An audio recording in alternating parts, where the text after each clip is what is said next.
Dr. Jeremy Weiss here. I'm founder of InspiredInsider.com, where I talk with inspirational entrepreneurs and leaders how they overcome big challenges in life and business. Today, we have Rick Bayan, who's one of the top direct response marketers. He's an award-winning advertising copywriter and author whose works include the popular business reference book. If you haven't heard of it, you have to get it. Words That Sell. It's sold over 300,000 copies, probably using the same tactics and things that he has in the book, which we'll hear about. And his advertising has energized the marketing efforts of 2 established companies and helped in periods of explosive growth. He also wrote more Words That Sell, the Cynics Dictionary, and Extremely Dark Chocolates. So we'll get a glimpse into his dark humor, which from looking at you, you don't seem like you have dark humor, but you hear about it. Rick, thanks for joining me. Glad to be here. With Inspired Insider, I always ask about your lowest moment and how you pushed forward through it, the tough times. Yeah, personally, I'd say it was back in 2008, where it was just a series of calamities, one after another. First of all, there was this. Well, let's see. What came first? Oh, my wife left me first. Wow. My son wasn't even 4 years old at that point, and I was just thought, oh my gosh, I can't That's believe this is devastating. happening. Yeah, we're still friends, and I mean, I can understand why she left. She had kind of like special needs, and. There was the difference of personalities. I mean, we clicked in terms of chemistry, but yeah, it just didn't work out for her, and so she left. And then let's see, I couldn't get my essays published. That was around the time I was submitting those essays, and it was starting to dawn on me that, oh my gosh, after my brilliant start with the Cynics Dictionary, it looks like it's going to come to a halt, right here. And then on top of that, then there was the crash of 2008. I lost half my nest egg, which I was depending on. And so anyway, what got me through it was, well, partly my sense of humor, that helped. And having a delightful young son who lived with me half the time, that definitely helped too. But I compared myself to this Armenian artist, Arshil Gorky. He was an abstract expressionist, worked during the 1930s and 40s. He had the most terrible year of anybody I've ever come across. He was in an auto accident that paralyzed his painting arm. He started becoming ill-tempered after that, so his wife left him. He was diagnosed with terminal cancer. And then to top it off, his studio burned down, destroying all his recent work. And he finally hung himself. But I thought, Jeez. you have to compare. My year wasn't anywhere as bad as his, so I can get through it. So, That is dark. That is a dark, dark humor. Yeah. I hope that's in your essays. I haven't brought that up yet. That would be a good one. Yeah. Wow. All of that's devastating. Yeah, there was also a great Swedish movie from, I think, the 1980s. It was called My Life as a Dog, about a little boy who his mother is dying and he gets shipped to stay with relatives. And they're just, again, he has a miserable time. His dog is taken from him and probably put to sleep. He's not sure if the dog is still alive. And he says you always have to compare. Once I heard about this guy who was walking across the stadium and got a javelin through his chest. Oh, jeez. you always have to compare. I think you're one of the only people who could say that, and it makes me smile rather than want to cry. I don't know why. Yeah. So on the flip side, Rick, Yeah. what's been one of the proudest moments? Well, aside from having the Cynics Dictionary accepted for publication, that really, I wasn't expecting such quick results. I knew it was a pretty good book, but when I heard it was accepted by mainstream New York publisher, I thought, wow, that's fantastic. I remember my colleague stormed out of the room when she heard about it. Why? Because she was an aspiring author herself and hadn't had such luck. So. And I've had other high moments too. Well, let's see. When I was working at Daytimers, we had hired a new president. He was making the rounds in the building, came into my office and said, "Oh, I see you have a copy of Words That Sell on your desk. That's one of my favorite books." So that made me feel good. Yeah. That was that the book was really established. Yeah. I love that. And then to one of my one of the projects I'm proudest of was it was a pro bono project that I did. Again, while I was still working at Daytimers, there was a local theater in Allentown that used to show quality movies, independent films, foreign films, and so on. And they were about to go under. I'd go there and there'd be 15 people in the audience. And so the head of the theater got a group of people together and said, okay, we really have to start promoting this film program.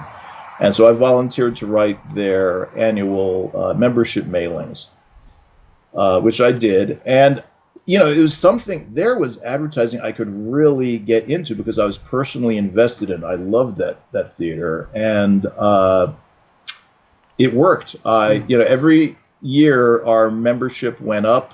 Every year I was associated with the program. What'd you do? And there's What did you do with the program? What did I do for them? Yeah. Oh, I used to write the membership mailings. I was also on their film selection committee. But yeah, I was considered membership chairman. This is the only advertising I've ever written where I got to sign my own name. Really? Yeah, I'd write the letters and I'd sign my name to them. It's fitting because they really were personal letters. I really wanted that place to survive, and it did. So. What did you put in there that you think made it do so well? I think getting people to experience what it's like in the theater. And most of them knew it, were familiar with it, but I think it needed to be brought home. You take your seat in the theater, you look around at the old Art Deco, carvings on the walls, and you sit back and, watch a film that you can't see at the local Cineplex, that kind of thing. And that, we need your support to survive. So yeah, it was a lost cause, but we managed to rescue it. So Rick, what's some of your best advice for people out there writing copy? They want to improve their sales messages. What words of advice do you have for them? Well, I'd use my old colleague's advice. Appeal to people's emotions. It also depends on whether you're an entrepreneur and you're writing for your own company or whether you're a hired gun. If you're an entrepreneur, I'd say let your own voice show through. Let your personality shine through. I'll never forget. I don't know. This might have been a New York thing, but I'm not sure. Back in the 70s and 80s thereabouts, there was an ice cream man named Tom Carvel. Had you heard of him out in Chicago? No. Hey, so it must have been a local thing. He had this raspy voice. He was a Greek immigrant, I think, and he used to do his own commercials. And I thought, gee, what? At first I thought, gosh, he's like his own worst advertisement. But then the commercials became compelling. And I thought, this guy's really kind of endearing. He's like an uncle, And he was using his own voice, very sincere, and it worked. Those campaigns were around for years. So there's a good example of, if you have your own company, no matter who you are, whether you're a PhD or you've never been to college, use your own voice and it'll work for you. Don't be behind a big company facade. Just exactly. Yeah, don't sound institutional. I think that's a mistake a lot of entrepreneurs make. Yeah, you want to differentiate your voice. Rick, I have one last question. I appreciate your time, but before I ask, tell people where they can find you online, what they should check out. Okay, well, for my advertising services, my copywriting, go to richardbayan.com. It's it's sort of a rudimentary site. It's like my business card in cyberspace, but you can find out about my advertising and copywriting services there. I also write a political blog. That's one of my missions. I don't make any money from it, but it's something I felt I'd do because this country is just being torn apart by polarization. I mean, my gosh, it's like we're devolving into two separate countries, left and right. And so, yes, the new moderate, I'm trying to, not only criticize the extremists, but try and find common ground that people can agree on. I don't know what impact I'm having, but I'm doing my best. I think there's an article about like why let ISIS have all the fun or something. What was that one? Well, why let the extremists have? Why Extremists all should the the fun. extremists have all the fun? Yeah, right. Yeah. And it occurred to me about halfway through that maybe they're really not having such fun. They're definitely dominating the news. They're dominating the message boards online. Oh, I mean, some of the message boards that I see, it's just it's really like the Civil War all over again, 150 years later. But then I thought, are they really having fun? They all seem so angry. The left wingers seem angry, the right wingers seem angry, and neither branch seems to regard itself as being American. It's almost like we're splitting up into little mini nations, especially with all the identity politics on the left, and then you have the Tea Partiers on the right. And I think we just need to find common ground again. What made you decide to start that? See, I started it around 2007. It was during the Bush administration, the second Bush administration. And Bush was a polarizing figure. Then you had what they called Bush derangement syndrome. The liberals were all going a little nutty because they'd start mocking his grammar and everything. And then once Obama was elected, it shifted to the other side. You had all this hysteria on the right. The Tea Party faction emerged, and so it just that kept me going. So what kind of stuff do you publish lately on the New Moderate?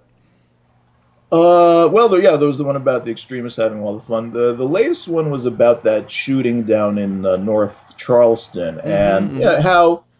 Yeah, I mean, it was a tragedy, but there were mistakes made on both sides, and it's also a mistake to frame it as a racial incident because, it seems like the only cases we hear about on the news are where, white cops kill black men, and that's just not so. That, there are, I think, twice as many whites being killed by cops.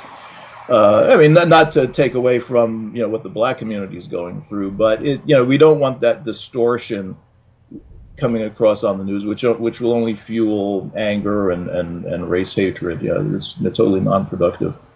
Yeah.